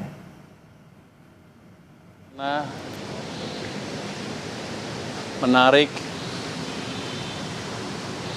uang-uang dolar yang orang Indonesia suka taruh di luar balik ke sini, tapi masih belum matang, masih kita matangkan lagi. Tapi kalau saya lihat rencananya cukup bagus sekali, jadi kemungkinan bisa dijalankan dalam waktu mungkin 1 bulan ke depan. Ini betul-betul market base. Kalau saya kan orang market, jadi ya pasti market base, bukan memaksa orang itu, tapi akan memberikan. Ini masih belum matang ya, boleh ngomong ya? Saya nggak tahu. Dikit aja mungkin pendiskil, Pak. Kira-kira akan ada insentif di mana orang Indonesia lebih suka naruh uang dolar di sini dibanding di luar. Saya baru tahu juga bahwa ternyata setiap bulan banyak juga yang kirim ke luar negeri orang Indonesia. Uang-uangnya utamanya ke beberapa negara di kawasan sini. Jadi kita akan menjaga itu dengan memberikan insentif yang menarik sehingga mereka nggak usah capek-capek kirim dolarnya keluar. Itu kalau kita bisa jaga masuk ke sini, nggak keluar, cadangan bisa kita akan lebih besar lagi dan perbankan kita punya supply dolar lebih banyak lagi.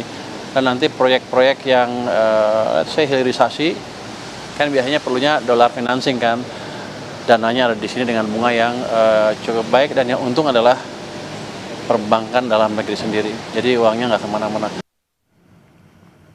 Sebelumnya saudara, 23 September APBN racikan Menkyu Purbaya sah di sidang paripurna.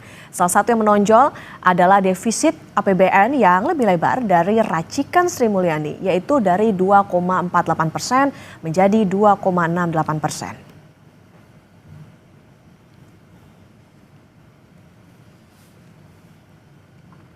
Kompas TV memperbarui data rupiah offshore atau pasar luar negeri saudara sampai pukul 7.47 waktu Indonesia Barat. Rupiah offshore di Bloomberg tembus 16.828.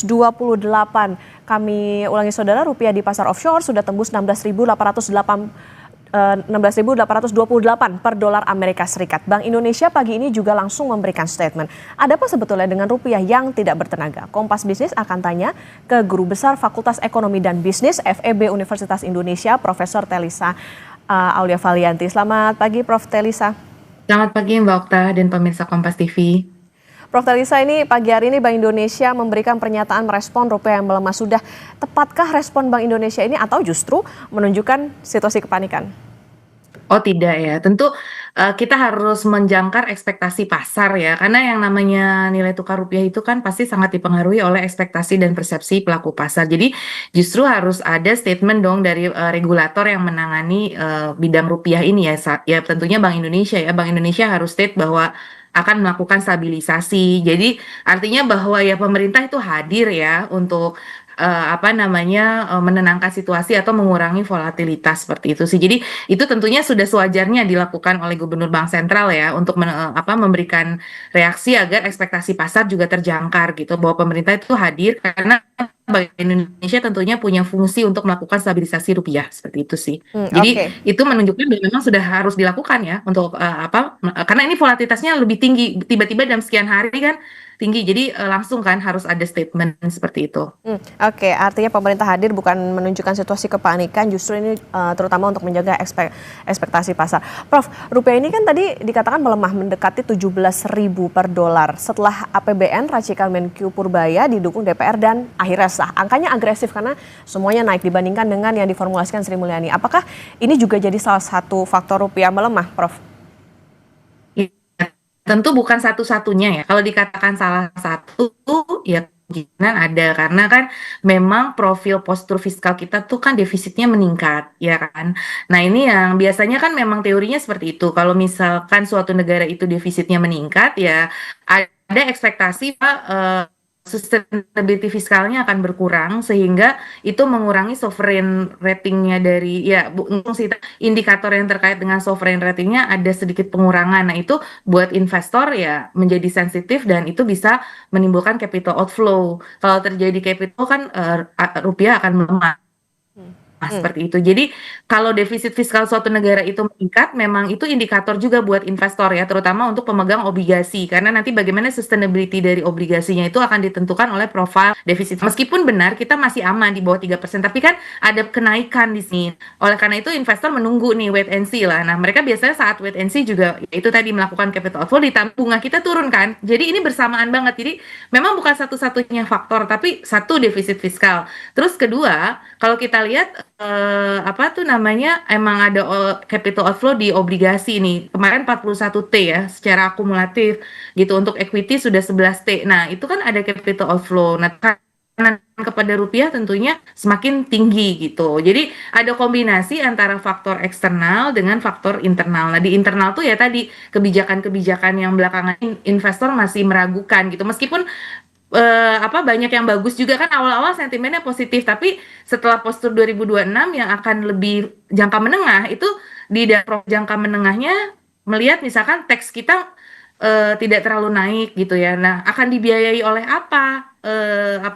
Gap antara penerimaan pengeluaran yang membengkak, penerimaannya tidak terlalu naik. Nah, itu ada gap. Nah, gap itu dibiayai oleh apa? Tak oleh utang lagi. Nah, itu yang dibaca oleh investor, sehingga investor melihat ada sedikit indikator fiskal kita yang menurun. Nah, oleh karena itu mereka yang melakukan capital outflow, ditambah bunga kita turun. Ditambah yang ketiga ada penambahan jumlah uang beredar. Jadi kalau kita lihat growth M2 kita tuh naik ke 8,3% di Agustus. Ditambah dengan kebijakan penempatan ya otomatis kan uang beredar kita bertambah. Nah, itu akan juga melemahkan rupiah. Secara teori itu sudah sesuai dengan teori-teori bahwa memang ya rupiah akan diprediksi melemah karena faktor-faktor tadi seperti itu. Oke, ini nampaknya investor juga masih melihat bagaimana nantinya berjalan kebijakan-kebijakan baru yang dikeluarkan oleh Menq Purbaya.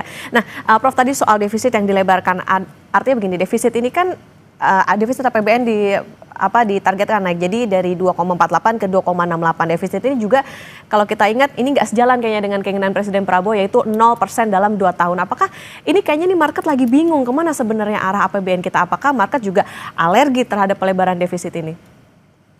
Sebetulnya pelebaran defisit yang manageable, yang kemudian itu bisa menjanjikan promising kepada narasi growth story, karena investor juga suka dengan growth story ya sebenarnya, tetapi harus balance dengan narasi sustainability-nya begitu. Jadi betul ada kebingungan tadi ya, di satu sisi ingin 0%, di satu sisi defisit melebar. Nah, ini juga yang ada kebingungan konsistensi dari kebijakan. Jadi mungkin komunikasi kebijakan sinerginya itu perlu lebih ditingkatkan lagi ya gitu. Karena memang ini kan kita lagi euforia nih, lagi istilahnya kan dengan inovasi baru yang dilakukan Pak Menteri ini kan market tuh jadi exciting juga. Awalnya tuh sangat mengharapkan ada hal-hal yang membuat market itu menjadi fresh gitu. Kemudian ada, karena beliau orang market ya, menciptakan sentimen-sentimen positif yang sudah lama agak slow gitu kan. Jadi itu yang diharapkan. Nah, tapi on the other hand ada narasi-narasi kebijakan yang kemudian itu masih pusing gitu ya, bukan masih narasi-narasi kebijakan yang masih belum tadi matching, maksud saya belum matching. Belum matchingnya itu adalah itu tadi antara pengen 0% tapi kemudian defisit melebar. Nah, sebetulnya defisit yang melebar selama kita masih bisa manageable, tidak mempengaruhi ke sustainability fiskal. Nah, yang dikhawatirkan itu kan bunga utang kita sudah 800T nih, nanti 2026 jatuh temponya. Nah, itu financingnya dari mana gitu loh. Terus kalau pajak tidak ditingkatkan. Nah, sedangkan kemarin ada juga narasi tidak melalui tax amnesty, tidak akan ada tax amnesty. Jadi mungkin ada kebingungan dari investor di mana mendanainya gitu. Di satu sisi pengeluaran meningkat, terus tapi tidak melakukan tax amnesty. Jadi kita kebijakan pajaknya apa? Jadi belum seimbang, jadi belum matching dengan di sisi penerimaannya seperti itu. Jadi bagaimana sustainability fiskal ke depan itu yang masih dipertanyakan oleh investor sekali lagi karena kalau namanya investor tuh selalu melihat probability of default ya. Probability of default itu ya ditentukan oleh sustainability fiskal salah satunya. Dengan narasi kita longgar di sisi kebijakan moneter. Nah, seberapa kita bisa menjaga disiplin kebijakan moneter itu juga menjadi concern gitu loh. Dengan sekarang banyaknya kebijakan yang cenderung quote unquote fiskal dominate moneter itu ya jadi menimbulkan kekhawatiran buat para investor sehingga narasi kebijakannya ini yang mungkin perlu diperbaiki karena begitu banyak ya ini sekarang kita banyak sekali istilah-istilah, terus masyarakat juga jadi teredukasi sih ini ada istilah-istilah burden sharing, ada istilah moneter, ada istilah penempatan dana dan seterusnya. Jadi ini juga ya euforia positif, tapi on the other hand memang harus di-manage juga dari sisi itu tadi konsistensi kebijakannya itu dan mungkin perlu ini ya, perlu mengendap dulu gitu karena ini kan langsung kayak bet gitu loh ya, kayak serangan fajar gitu. Jadi banyak sekali mungkin karena antusiasme itu positif di satu hal, tapi mungkin perlu ada pengendapan dulu. Jadi artinya bahwa kita berharap pemerintah ini lebih koordinatif lagi, lebih grand design-nya jadi nggak semata-mata short term,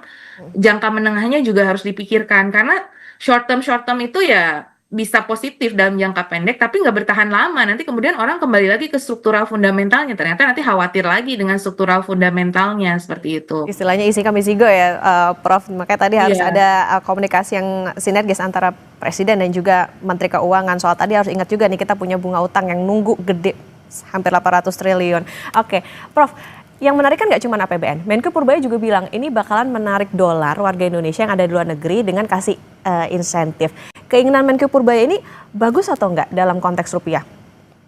Oh iya bagus tentunya ya, itu memang sebetulnya bagaimana meningkatkan devisa di Indonesia itu memang sudah jadi PR kita yang memang sedang dijalankan dengan kebijakan DHE. Sebetulnya kan sudah ada, pemerintah sudah nyiapkan revisi dari PPDHE di 2023 itu kan sudah direvisi di awal kepemimpinan Pak Prabowo kan memang sudah ada DHE-nya jadi 6 bulan, kemudian tadinya 30% jadi 100% kayak gitu kan. Jadi untuk bidang sumber daya alam itu sudah ada, itu upaya-upaya untuk menarik devisa. Kemudian dari sisi Bank Indonesia sudah menyiapkan instrumen-instrumen falas begitu kan. Memang itu sudah kita ini kan cuma sekarang dimunculkan lagi narasi itu untuk devisa karena ya itu tadi mungkin ya mumpung Menteri Keuangannya baru gitu kan, ada program-program baru di reminding kembali sebetulnya. Jadi apa nih inovasinya kalau dari Kementerian Keuangan baru ini untuk inovasi untuk menarik devisa lebih lagi gitu loh. Sudah tapi kemudian lebih lagi. Nah, beliau sendiri menyampaikan saya akan menggunakan instrumen pasar pro market gitu loh karena beliau orang market kan backgroundnya jadi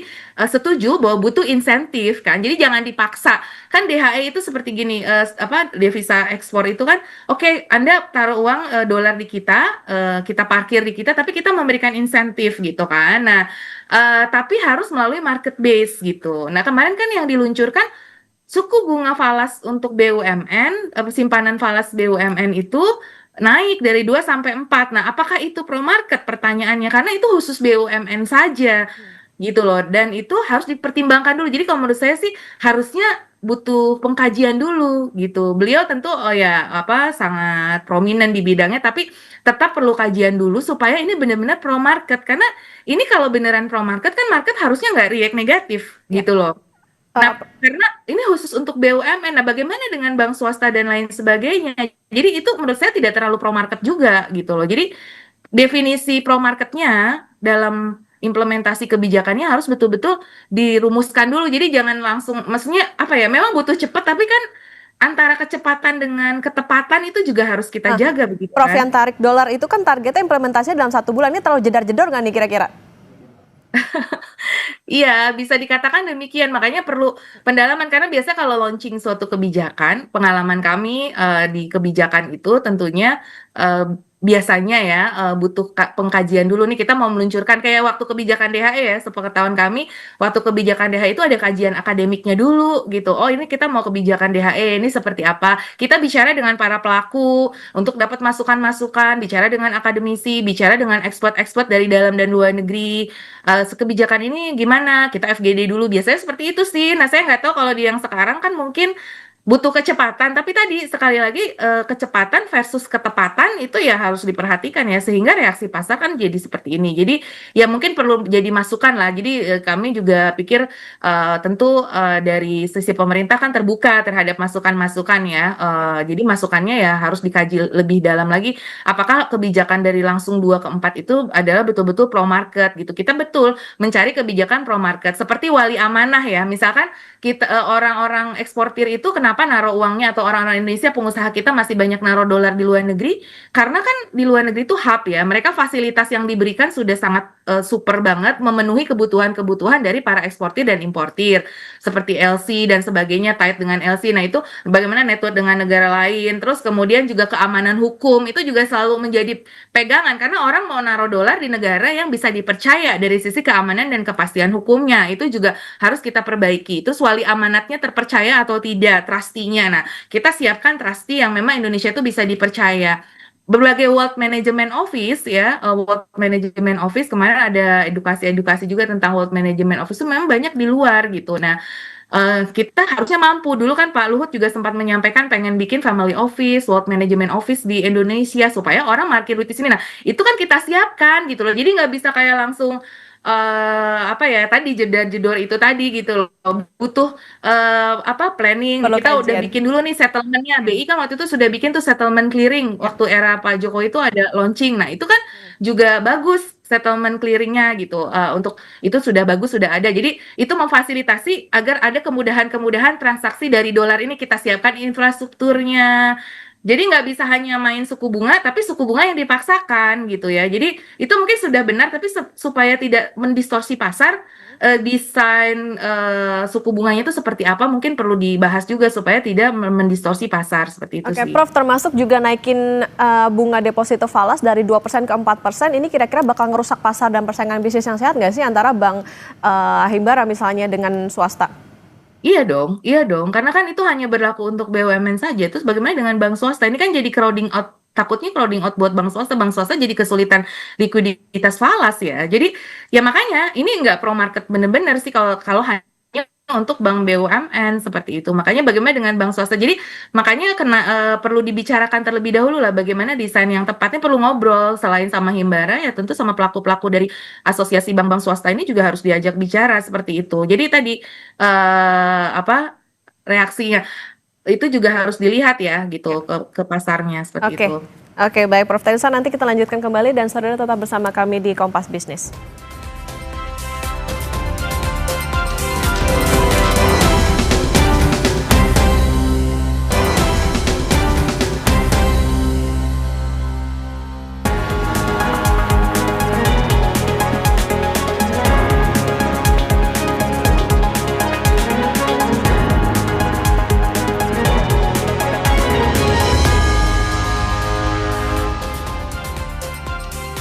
Kembali di Kompas Bisnis, saudara, dan kita akan melanjutkan perbincangan dengan Prof Teresa, Guru Besar Fakultas Ekonomi dan Bisnis Universitas Indonesia. Prof, kita lanjutkan kembali. Tadi sebelum dialog ini ada materi pengantar soal pernyataan Bank Indonesia yang menggunakan seluruh instrumen yang ada secara bold, baik di pasar domestik, di pasar sekunder, juga di pasar luar negeri. BI ini seolah all out atau habis-habisan guyur semua kanal. Segenting itukah kondisi Indonesia, Prof, di mata eksternal dan juga domestik? Ya, jadi kalau kita lihat stabilisasi rupiah yang dilakukan itu kan melalui triple intervention strategi ya kalau Bank Indonesia itu melalui pasar NDF, Terus kemudian juga melalui pasar obligasinya ya dengan SBN ataupun dengan SRBI, dengan suku falas dan lain sebagainya, instrumen-instrumen yang ada. Jadi triple intervention strategi itu memang sudah terbukti efektif bisa menjaga stabilitas rupiah kita gitu. Jadi kalau misalkan dikatakan bahwa Bank Indonesia akan melakukan intervensi di NDF offshore, itu pernah dilakukan. Waktu kita pernah tuh yang setelah Lebaran tuh, setelah April itu loh ya, kejadian April itu memang pemerintah juga melakukan itu. Kalau tidak rupiah bisa lebih jatuh lagi. Jadi memang itu common untuk dilakukan sih untuk intervensi di pasar NDF itu. Namun memang itu membutuhkan devisa yang besar ya.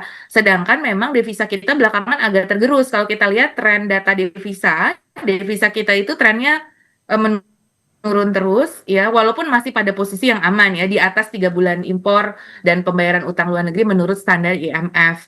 Nah, kita di atas itu tetap, cuma memang agak terus turun gitu loh. Nah, itu kan sejalan dengan menipisnya surplus perdagangan kita, kemungkinan karena harga komoditas yang memang turun gitu kan. Terus kemudian juga ya ada tekanan-tekanan capital outflow dan adanya ketidakpastian geopolitik dan tarif, menguatnya di XY beberapa periode waktu ini juga telah melemahkan. Nah, ini kan juga semua faktor-faktor itu. Terus juga jangan lupa seperti ini. Ini kebetulan banget kalau saya lihat September Oktober, saya cek data Sulni ya, statistik utang luar negeri, yaitu pembayaran utang luar negeri kita, itu memang di September Oktober yang jelang akhir tahun itu biasa mengalami peningkatan juga. Artinya kebutuhan dolar untuk pembayaran utang ya, yang utang luar negeri itu meningkat gitu. Biasa di bulan-bulan September, Oktober. Nah, mungkin ada faktor itu juga sehingga demand terhadap dolar begitu tinggi. Nah, makanya tadi intervensi bank sentral itu tetap dibutuhkan, cuman memang tidak bisa terus-menerus dan dalam jumlah yang sangat besar, karena itu juga beresiko, karena akan mengurangi devisa kita secara signifikan. Iya, tentu intervensi dari Bank Indonesia dibutuhkan. Prof, hitungan Anda ada di level berapa rupiah saat ini, Prof, tanpa intervensi? Mengingat cadangan devisa kalau bulan lalu juga turunnya cukup drastis dibanding bulan-bulan sebelumnya ke 150 miliar dolar. Maksudnya estimasi untuk rupiahnya atau devisanya? Melihat bagaimana cadangan devisa yang saat ini juga ikut menurun, begitu, kemudian ada di level berapa kira-kira rupiah saat ini? Prof, melihat juga bagaimana kondisi pasar merespon berbagai tadi, misalnya respon Bank Indonesia maupun juga bagaimana kebijakan dari Menko Purbaya. Ya, jadi kan sebetulnya yang sudah ada di pasar sekarang kan 16.8 ya. Nah, biasanya ada intervensi untuk mengembalikan itu misalkan ke level 16.5 gitu ya. Jadi biasanya mengurangi volatilitasnya tuh untuk kembali ke posisi sebelumnya sebelum ada guncangan-guncangan itu. Nah, kan sebelum ada guncangan bahkan waktu kita lagi bagus-bagusnya kemarin agak lama ya di level 16.200, 16.100 tuh kita agak lama tuh. Saya juga cukup cukup senang lah ya ngelihat, artinya rupiah kita nggak terlalu drop banget nih di tengah guncangan geopolitik nih, kita bisa bertahan di 16.100. Namun ada guncangan-guncangan ini yang terus itu dalam beberapa hari, biasanya memang itu namanya ada semacam exchange rate overshooting ya, akan ada overshoot, tapi nanti biasanya nanti akan ada normalisasi ya setelah overshoot itu. Teorinya, kalau misalkan nanti ada rebalancing dalam kebijakan-kebijakan, nah terus kemudian nanti tekanan kepada permintaan dolarnya sudah mulai mereda, tadi dari sisi fundamental kebutuhan dolarnya dan lain sebagainya, ya mudah-mudahan ini kita bisa edukasi ke masyarakat juga untuk tidak melakukan capital outflow dulu nih, misalkan kayak kegiatan-kegiatan yang membutuhkan dolar tinggi gitu. Nah, itu mungkin bisa diredam dulu, nah kita kurangi dulu, nah terus nanti dia akan ada ke equilibrium baru biasanya. Nah, equilibrium baru itu biasanya nanti akan diharapkan kembali ke 16.5. Biasanya pertama seperti itu, ke level 16.5 dulu. Nah, nanti kalau sudah ada perbaikan-perbaikan kebijakan yang lebih signifikan lagi, terus tadi ya, mungkin kita sudah menemukan formula yang tepat untuk tadi memarkir dolar di Indonesia ya, jadi dolar ini terus kemudian ekspor kita misalkan juga membaik, nah itu devisa harapannya juga bertambah, di akhir tahun ada tambahan-tambahan misalkan dari remitansi dan lain sebagainya, nah itu nanti harapannya bisa lebih kuat lagi dari 16.500. Oke, Prof, artinya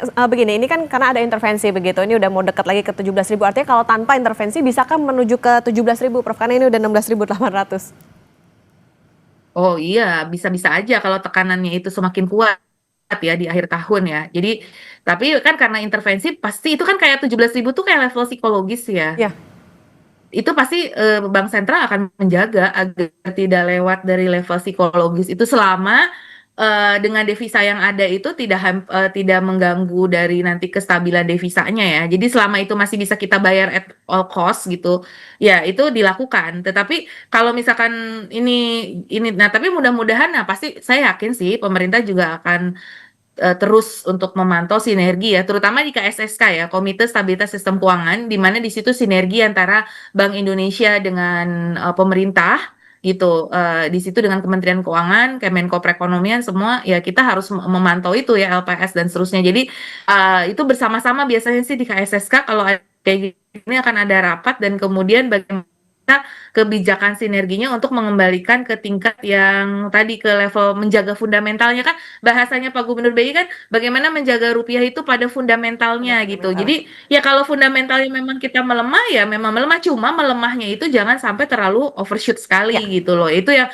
dan keluar dari level psikologis, biasanya seperti itu. Oke, baik, kuncinya adalah bagaimana Jangan sampai keluar komunikasi dari level psikologis. Ya, harus kuncinya tadi komunikasi yang sinergis, tidak hanya dari Bank Indonesia begitu, tapi juga tadi soal bagaimana kompak nih antara Menq juga dengan Presiden Prabowo soal target defisit dan lain sebagainya. Kemudian juga ini juga catatan untuk Menteri Keuangan bahwa memang kebijakan yang baru cepat tapi juga harus tepat supaya ini juga bisa nantinya menjaga bagaimana nilai tukar rupiah.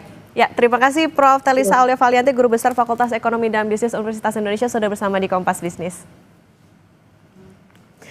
Saudara, maraknya kasus keracunan makan bergizi gratis di sejumlah daerah. Badan Gizi Nasional mendatangi sejumlah SPPG. BGN bilang bakal menginvestigasi penyebab keracunan. Informasinya kami hadirkan usai jeda.